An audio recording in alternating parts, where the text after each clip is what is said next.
에스라가 하나님의 성전 앞에 엎드려 울며 기도하여 죄를 자복할 때 많은 백성이 크게 통곡하며 이스라엘 중에서 백성의 남녀와 어린아이의 큰 무리가 그 앞에 모인지라. 엘람 자손 중 여히엘의 아들 스가냐가 에스라에게 이르되 우리가 우리 하나님께 범죄하여 이 땅 이방 여자를 맞이하여 아내로 삼았으나 이스라엘에게 아직도 소망이 있나니 곧 내 주의 교훈을 따르며 우리 하나님의 명령을 떨며 준행하는 자의 가르침을 따라 이 모든 아내와 그들의 소생을 다 내보내기로 우리 하나님과 언약을 세우고 율법대로 행할 것이라. 이는 당신이 주장할 일이니 일어나소서, 우리가 도우리니 힘써 행하소서 하니라.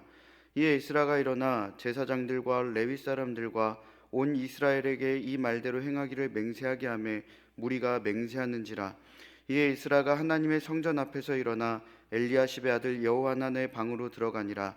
그가 들어가서 사로잡혔던 자들의 죄를 근심하여 음식도 먹지 아니하며 물도 마시지 아니하더니 유다와 예루살렘에 사로잡혔던 자들의 자손들에게 공포하기를 너희는 예루살렘으로 모이라.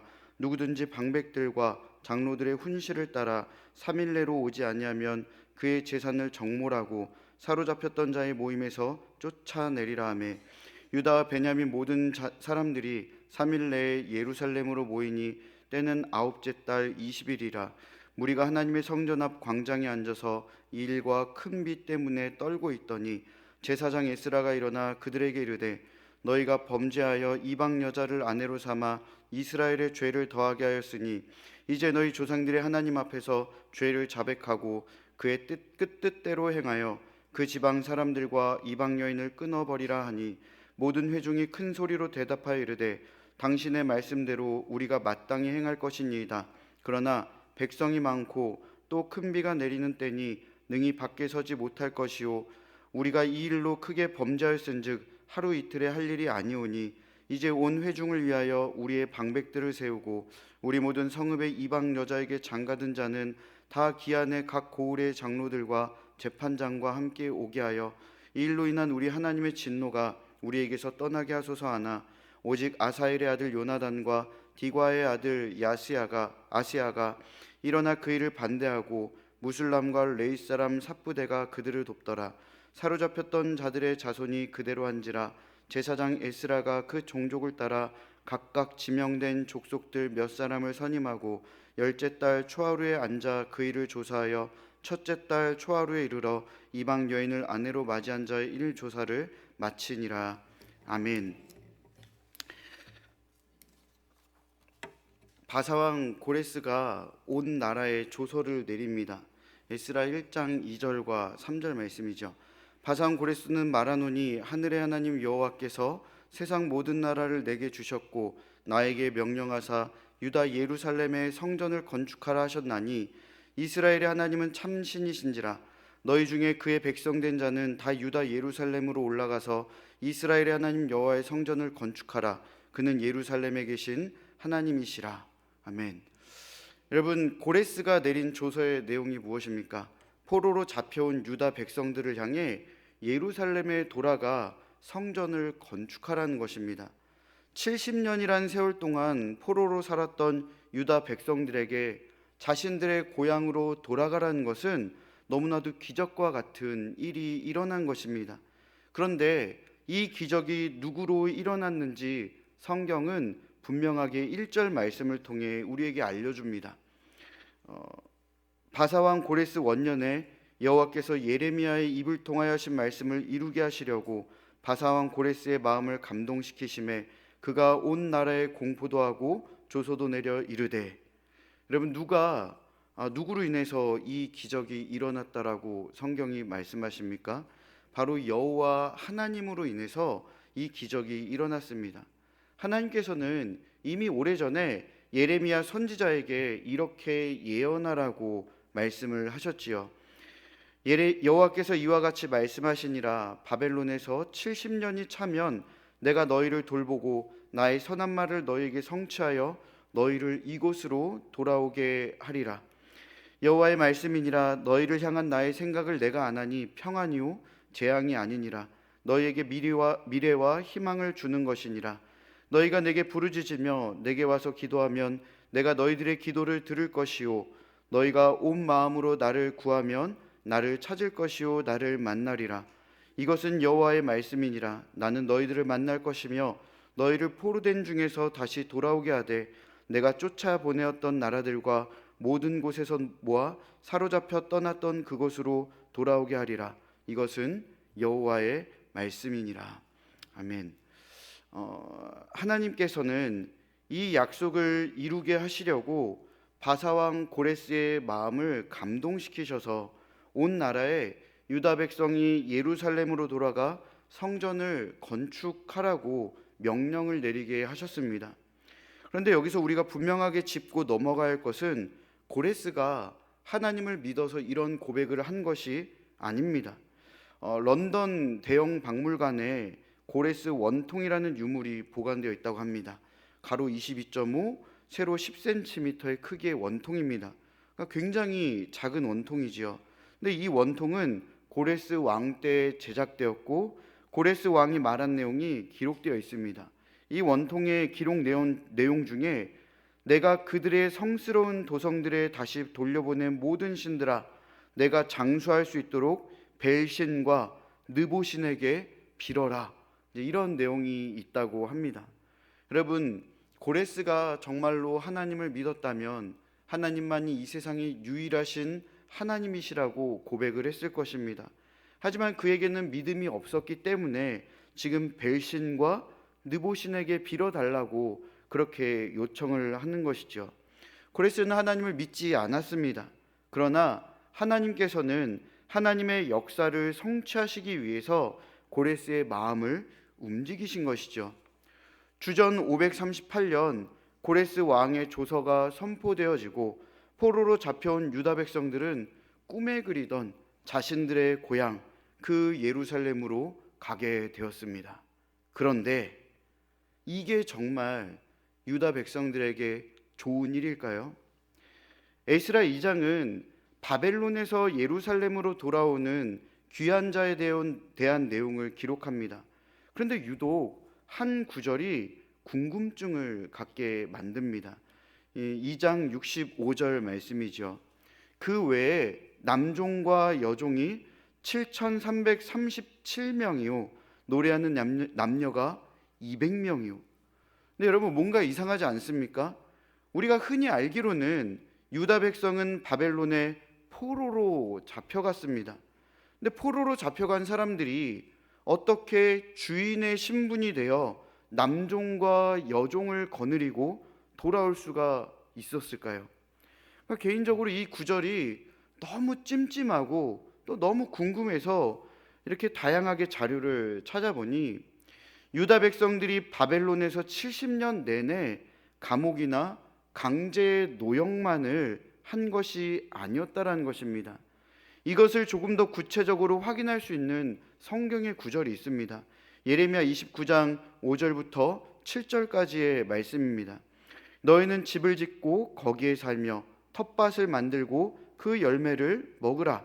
아내를 맞이하여 자녀를 낳으며 너희 아들이 아내를 맞이하며 너희 딸이 남편을 맞아 그들로 자녀를 낳게 하여 너희가 거기에서 번성하고 줄어들지 아니하게 하라.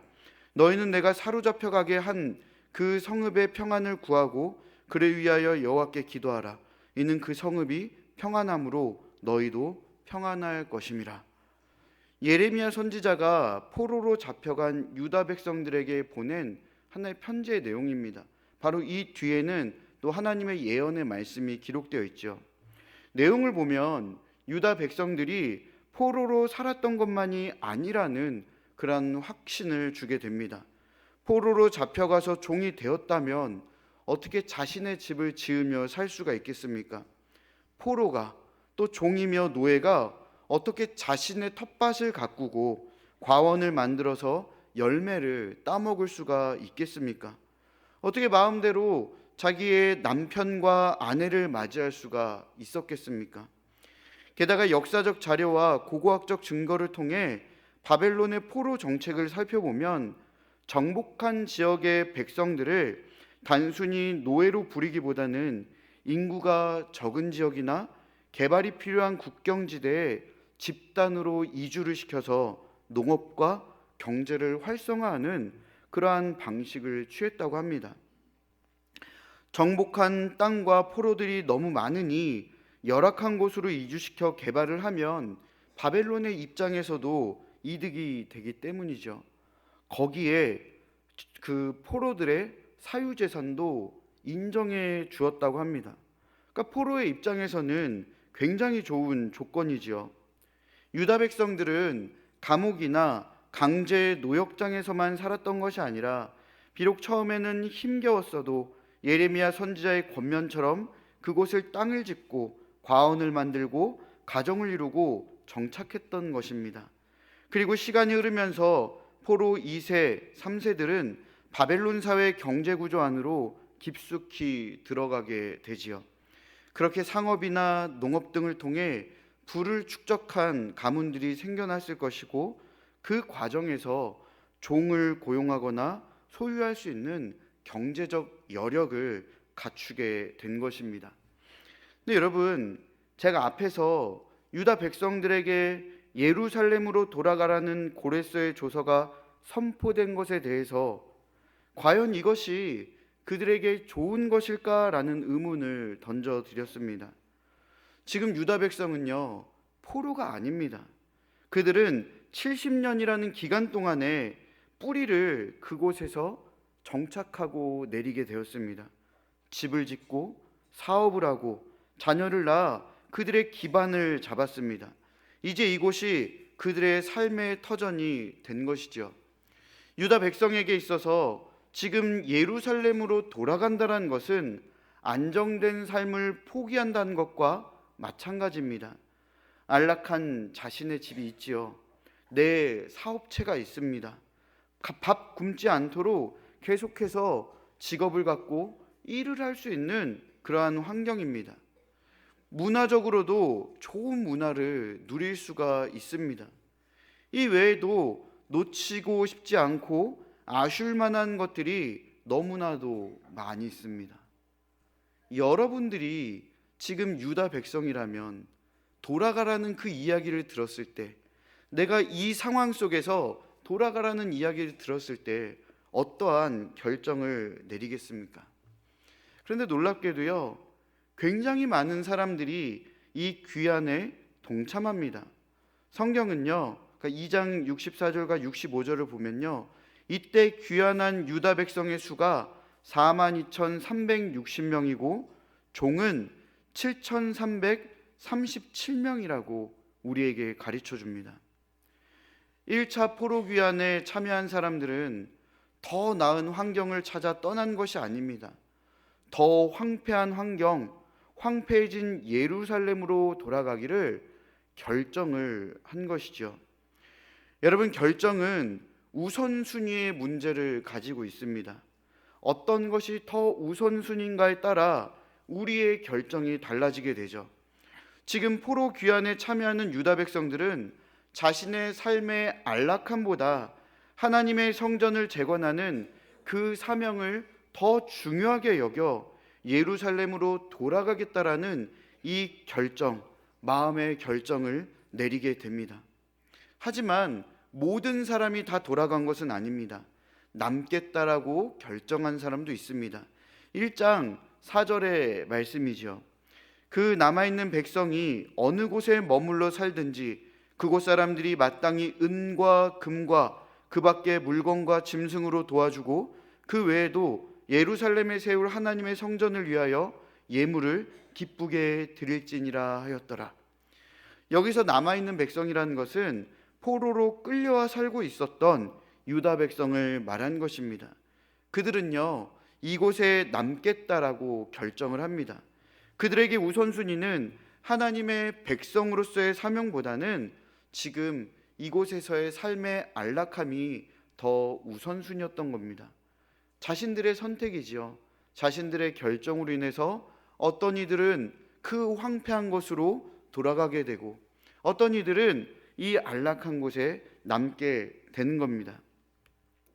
고레스가 온 나라에 조서를 내려 공포할 때 하나님께서는 고레스의 마음을 감동시키셔서 하나님을 찬양하게 하였습니다. 이것은 기적과 같은 일이기에 굉장히 역동적으로 역사하신 하나님을 느끼고 경험할 수 있었을 것입니다. 근데 어떤 이들은 이 광경을 보면서 하나님은 살아계신다. 하나님께서 우리에게 돌아가 성전을 재건하게 하시는구나. 약속하신 대로 돌아가게 하시는구나. 이렇게 말하면서 마음의 감동이 일어났을 것입니다. 하나님의 역사에 반응할 줄 아는 복된 사람들인 것이죠. 하나님께서는 이와 같이 우리의 마음을 감동시켜 주실 때가 있습니다.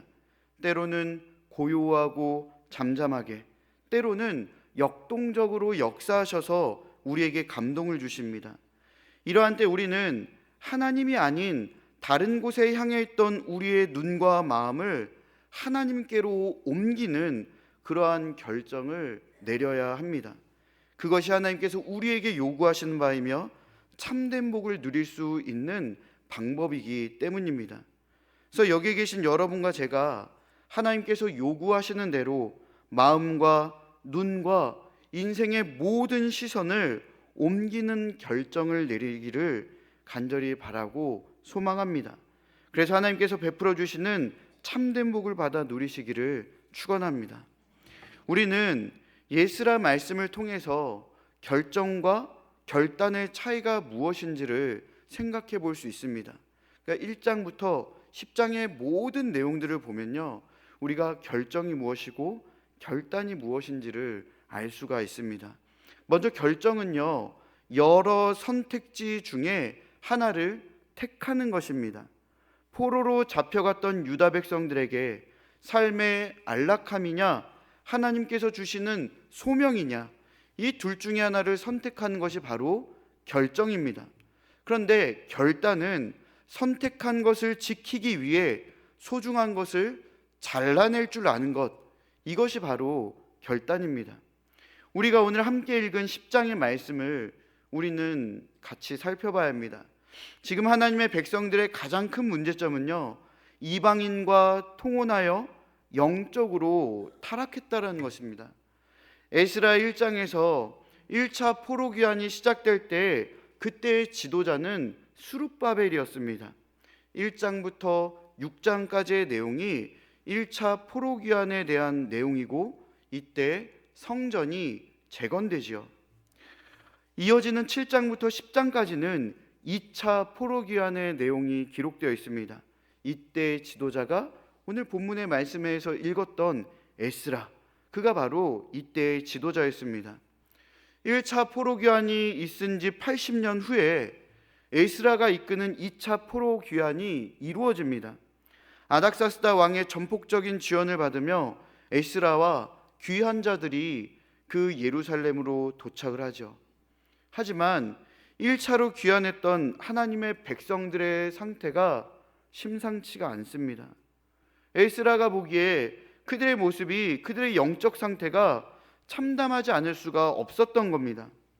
거룩해야 할 제사장, 레위인, 그리고 백성의 방백, 즉 지도자들이 그 땅의 이방 여인들과 결혼하여 영적 정체성이 훼손되었을 뿐만 아니라 완전히 무너질 그 위기에 처해 있었던 것입니다.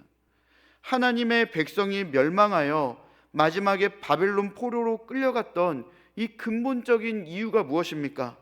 바로 우상 숭배로 인한 타락입니다. 그런데 하나님의 성전이 재건되었다면 뭔가 변화가 있어야 하는데, 몇십 년이 지난 지금 과거에 포로로 잡혀가던, 끌려가기 전과 같이 똑같은 죄를 지금 범하고 있었다라는 겁니다. 반복되는 죄와 거룩함이 훼손된 하나님의 백성들의 그 모습을 보면서 에스라는 깊은 절망을 느끼게 되는 것이죠. 에스라가 하나님의 성전 앞에 엎드려 울면서 기도하며 죄를 자백합니다. 이것이 바로 진정한 참된 리더의 모습이지요. 이때 그러한 에스라에게 스가냐가 이렇게 말합니다.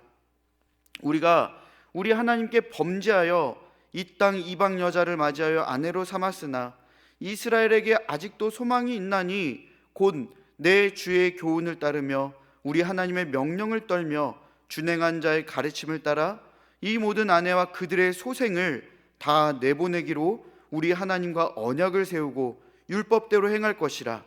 이는 당신이 주장할 일이니 일어나소서, 우리가 도우리니 힘써 행하소서 하니라. 그러니까 자신들이 이방 여자를 아내로 삼았지만 하나님의 명령을 두려워하면서 하나님 앞에서 언약을 새롭게 맺고 율법대로 행하겠다라고 그렇게 다짐을 합니다. 결혼한 이방 여인들과 그들에게 난 아이들을 다 내보내겠다라고 이야기를 하죠.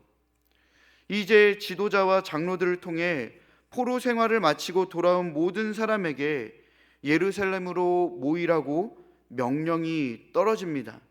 3일 안에 예루살렘에 오지 않으면 너희들의 재산을 다 몰수하겠다, 백성 공동체에서 쫓겨나게 될 것이다 라는 무서운 내용이 담긴 명령입니다. 그래서 3일 내에 예루살렘의 많은 무리들이 다 모이게 됩니다. 모인 무리는요, 하나님의 성전 앞 광장에서 지금 부들부들 떨고 있습니다. 이들이 떨고 있는 이유는요, 어떤 이들은 이방 여인과 결혼한 것 그 잘못을 알기 때문이고, 자신의 아내와 그 사이에서 낳은 자녀와 헤어져야 한다는 것을 또한 직감적으로 느끼고 있기 때문입니다. 그뿐만 아니라 이때 굉장히 큰 비가 내렸다라고 성경에서 말씀을 해주고 계십니다. 비가 내리면 그 비를 맞으며 체온이 떨어지게 되죠. 그래서 몸이 떨립니다. 어쨌든 이 모든 무리가 이 앞에 모여 떨고 있었습니다. 이때 에스라가 이렇게 외치죠. 제사장 에스라가 일어나 그들에게 이르되, 너희가 범죄하여 이방 여자를 아내로 삼아 이스라엘의 죄를 더하게 하였으니 이제 너희 조상들의 하나님 앞에서 죄를 자백하고 그의 뜻대로 행하여 그 지방 사람들과 이방 여인을 끊어버리라 하니. 여러분, 히말라야 에베레스트를 등반하는 산악인들은 자주 동상에 걸립니다. 그런데 발가락에 걸린 이 동상이 상태가 악화되어 그 부분이 괴사하고 썩으면 그때는 그대로 두지 않습니다. 어떡하죠? 그 부분을 절단합니다. 내 몸의 일부이기에 절단하는 것은 너무나도 끔찍하고 괴로운 일입니다. 하지만 그 부분을 끊어내지 않으면 결국 온몸이 죽게 되는 것이죠. 그래서 온몸을 위하여 문제의 근원을 잘라내는 것입니다. 에스라는 포로에서 돌아온 하나님의 백성들이 또다시 영적으로 죽을 수 있다라는 위기를 느낍니다. 그래서 이 모든 문제의 근본적인 원인이 무엇인지 찾아내었고, 온 유다 백성을 위해 이 문제의 근원을 끊어버리고자 합니다. 바로 유다 백성과 결혼한 이방 여인들, 그리고 그 자녀들을 백성의 무리에서 끊어버리는 것이죠. 이방 여인을 쫓아내는 이유는 그녀가 결혼 전부터 섬겼던 우상을 결혼과 동시에 신혼집으로 가지고 들어오기 때문입니다. 문제가 여기서부터 시작되는 거죠. 우상은 암과 같이 음흉하게 퍼져나갑니다. 우상 숭배는 성적인 타락이 동반되며 하나님께서 금지하는 것들을 허용합니다. 그러니까 너무나도 달콤한 유혹이죠. 그 당시 이방 여인과 결혼한 유다 남성은 나는 문제없어, 이렇게 자신의 믿음과 신앙은 견고하다고 자부하였을 것입니다. 하지만 결과를 보십시오. 유다 백성의 영적인 상태가 완전히 침체되어 무너져 내릴 위기에 처했지 않습니까?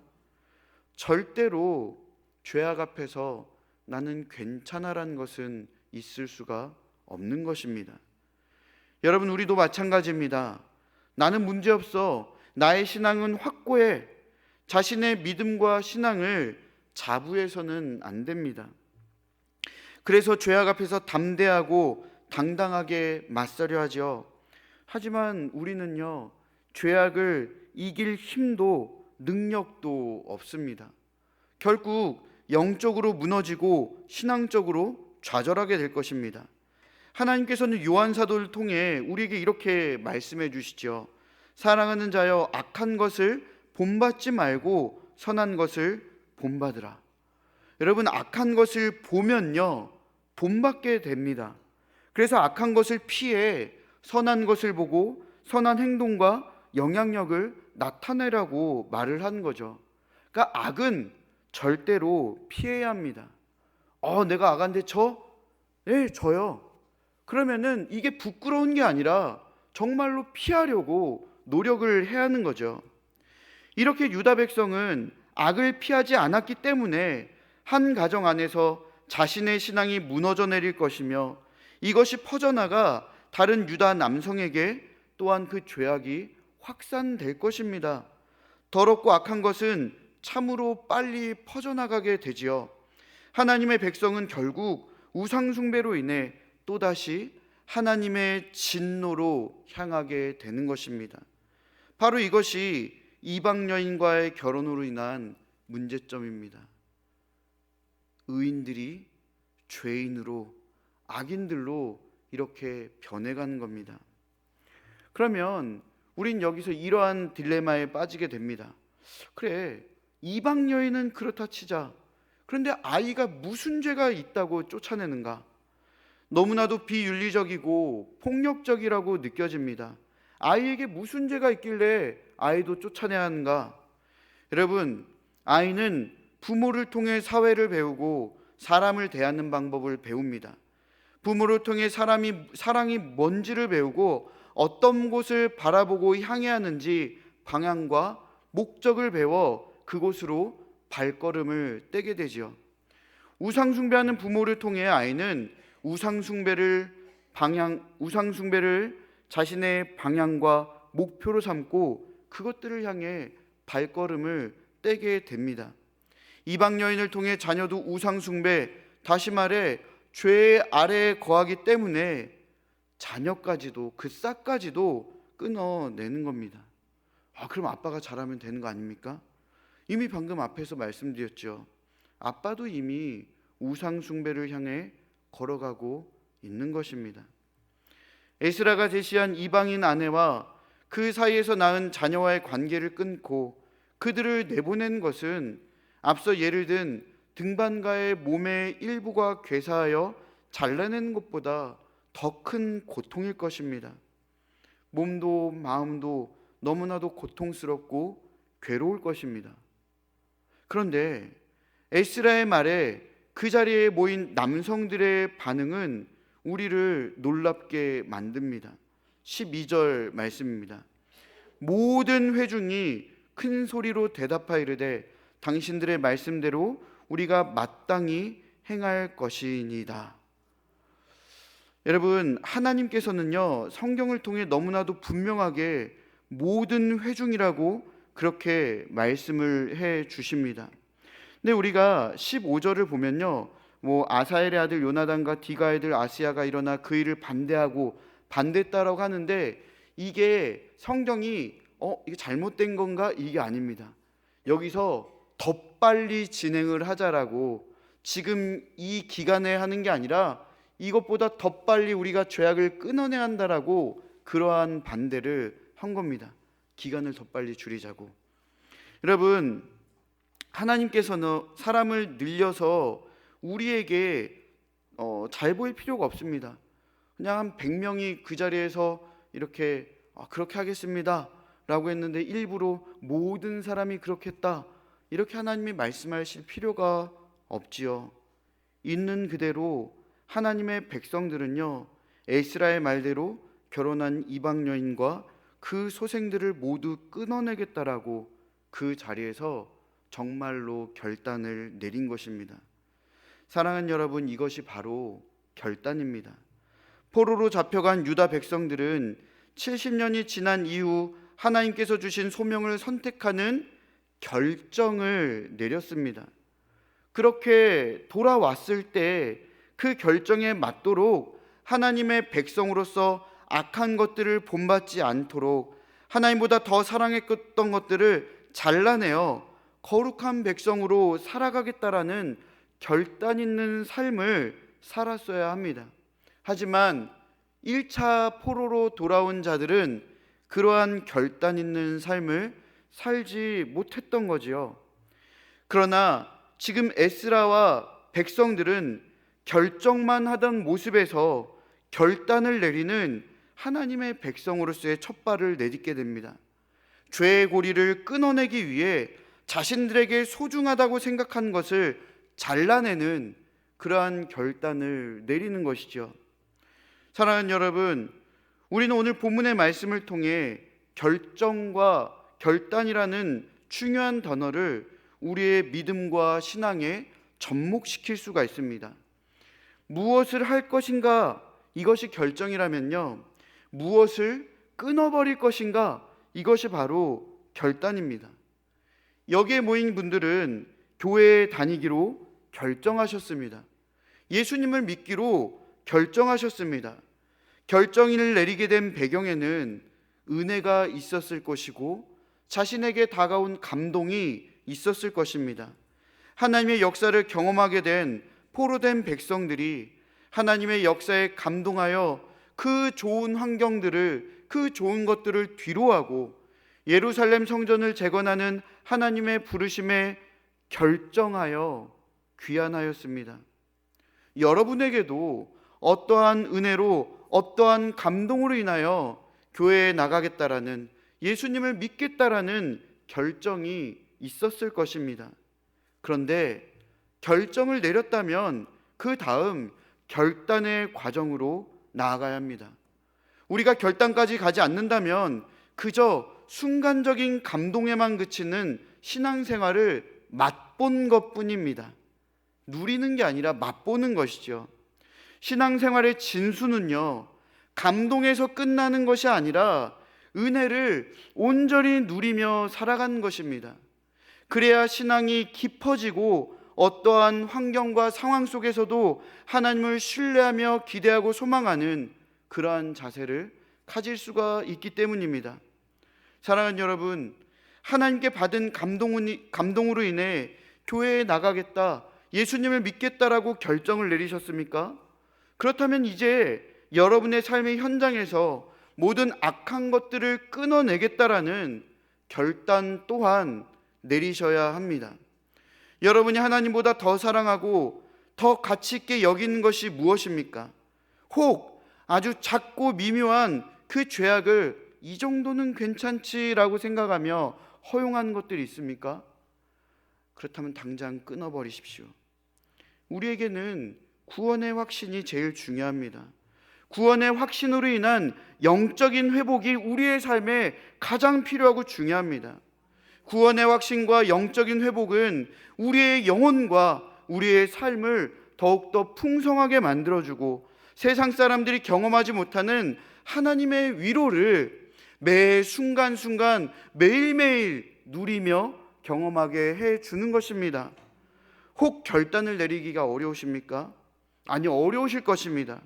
그래서 우리는요, 눈물을 흘리며 기도해야 하는 겁니다. 시편 126편이 주는 메시지는요, 참된 기쁨은 한순간에 찾아온 것이 아니니 눈물을 흘리며 씨를 뿌린 자는 기쁨으로 거두게 될 것이며 울며 씨를 뿌리러 나간 자는 반드시 기쁨으로 그 곡식단을 가지고 돌아오게 될 것이다라는 그러한 메시지입니다. 한순간에 찾아오는 것이 아니라 우리가 하나님 앞에서 간절히 찾고 구하며 그분의 도움을 요청할 때 하나님은 우리에게 또한 참된 기쁨을 또한 누리게 해 주신다는 겁니다. 그 은혜를 주실 때까지 우리는 괴롭고 힘들어도 왜 안 주시지? 안 주시지? 하는 그 상황 속에서도 인내하며 참으며 눈물을 흘리며 주님을 소망하며 기다려야 하는 것입니다. 우리는 하나님의 은혜를 바라보고 하나님의 도우시는 손길을 바라보며 하나님에 대한 믿음을 가지고 끊임없이 기도해야 합니다. 여러분의 열심으로 결과가 달라지는 것이 아니라 하나님께 온전히 내어 맡기며 하나님을 의지하면서 그저 우리는 기도해야 하는 것입니다. 우리의 결과는 하나님만이 바꿔주시는 겁니다. 그렇게 결단을 내린 상태에서 하나님만을 의지하며 기도하는 사람은 기쁨으로 거두는 은혜의 구원의 확신과 영적으로 회복된 풍성한 삶을 정말 기쁨으로 누리게 될 것입니다. 사랑하는 여러분, 우리의 결정은 감동으로 시작되지만 우리의 이 결단은 눈물, 즉 하나님을 온전히 의지하는 자세에서 성취하게 될 것입니다. 결정은 우리의 삶의 방향을 바꾸지만 결단은 우리의 존재 가치를 바꿔줍니다. 죄의 노예에서 하나님의 자녀요 백성으로 바뀌는 것이죠. 이곳에 모인 모든 분들이 결정을 넘어서서 그 영혼과 삶이 온전히 거룩을 회복하는 결단의 은혜로 나아가기를 간절히 바라고 소망합니다. 여러분, 우리는요, 여기 계신 여러분들과 저는요, 결정만 하는 그리스도인이 아닙니다. 우리는 결단을 내릴 줄 아는 그리스도인입니다. 하나님께서 우리에게 은혜를 베풀어 주시고 성령의 역사를 통해 예수님을 믿게 해 주셨습니다. 그래서 우리는 그래, 교회 나가자, 그래, 난 예수님을 믿어야 돼 결정을 내렸다면 한 단계 더 나아가 우리의 삶이 하나님께서 공급해 주시는 풍성한 은혜를 누리기 위하여 결단하는 삶을 살아내야 합니다. 여러분, 혹 사랑을 하고 계십니까? 하나님을 사랑하고 이웃을 사랑하고 있습니까? 혹 다른 사람을 미워하는 마음이 있다면 여러분들의 마음 가운데 결단을 내리십시오. 이 사람을 사랑하게 해달라는 그러한 결단을 내려야 합니다. 그런데 그게 쉽지가 않습니다. 너무너무 힘들고 어렵습니다. 그러나 우리는 하나님께서 우리에게 베풀어 주신 은혜가 있기에 그 은혜를 바라보며 그 사람을 위해서 기도하며 뒤에서는 욕도 할 수는 있겠죠.